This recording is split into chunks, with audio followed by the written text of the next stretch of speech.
What's up, everybody? Welcome to Normieville.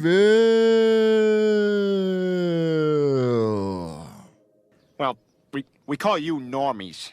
So today we're going to cover the lawsuit between Jane Doe and Michael Irvin. Now, I say Jane Doe because the woman in this lawsuit is not being named. Her identity is being protected.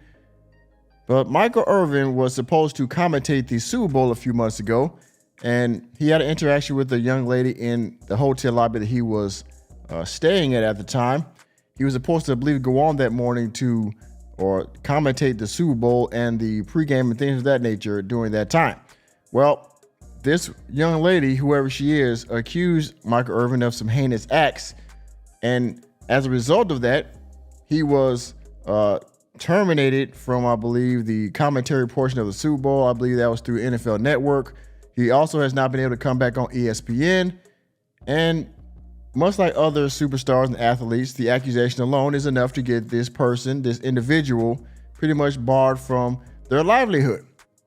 Well, in turn, Michael Irvin has said he's innocent. He stands by that. And he has sued Miss Jane Doe for, at the time, was an undisclosed amount of money. But now we have details about this said lawsuit, as you can see right here from Fan Nation Cowboys Country. And it says, Michael Irvin's Dark Place versus Jane Doe's Evil Mind, new info in $100 million Cowboys lawsuit. Michael Irvin's attorney is arguing that the defendants in the Cowboys icon misconduct lawsuit took action that were intentional, aggravated, and committed with an evil mind. Enemy spotted. So we're going to get into this article here and get the details of this lawsuit and see what Michael Irvin is suing for and talk about some of the damage he sustained as a result of these accusations. Let's go. It says here, Frisco, Michael Irvin is still biding his time, fighting his way out of a dark place and hoping he will be re-employed by NFL Network and ESPN once he wins his $100 million lawsuit filed against Marriott and his accusers. Marriott hotel chain. I was in a dark place from dealing with all that stuff since Super Bowl, the Dallas Cowboys icon recently said. Meanwhile, as the case has moved to Arizona, there have been some developments. SportsIllustrated.com has learned. Among those, a summons was issued to each of the key people who had some involvement in that fateful Super Bowl week in Arizona, during which a hotel employee accused Irvin of misconduct while the two chatted in the lobby. Now, everybody saw the video.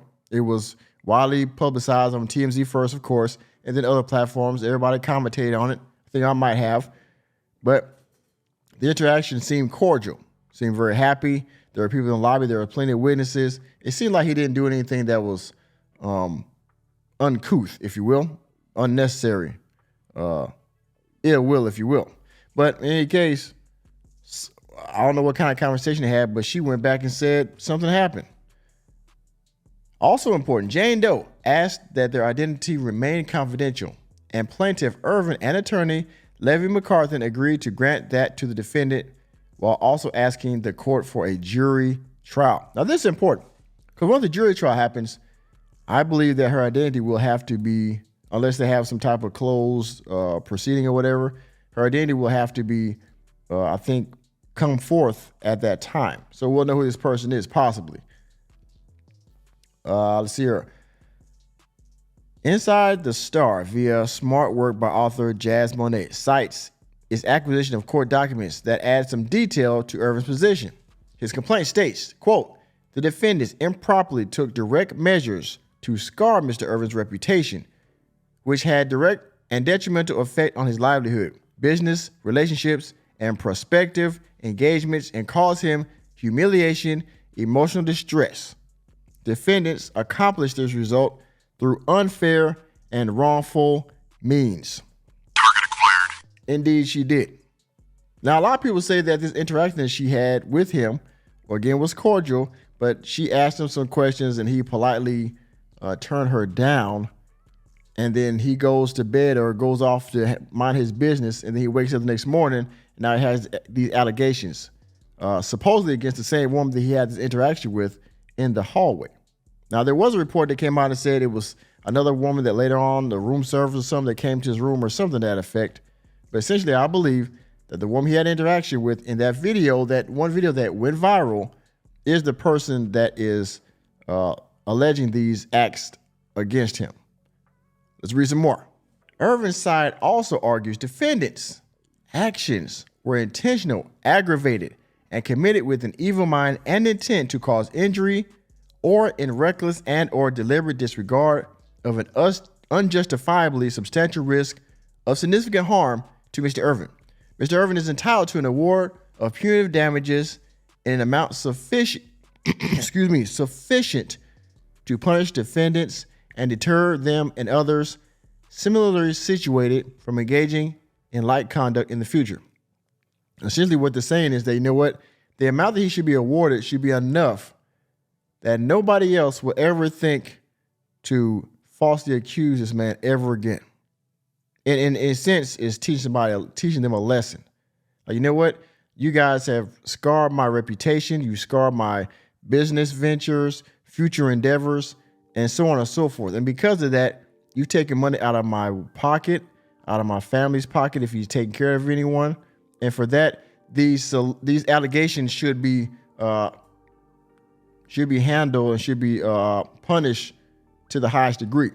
And that means a dollar amount, the highest dollar amount possible to deter anybody else from doing this ever again in this hotel with this lady and whoever else. I agree. CowboysSportsIllustrated.com was present at Irvin's most recent media session, during which the Hall of Famer vehemently and passionately defended himself.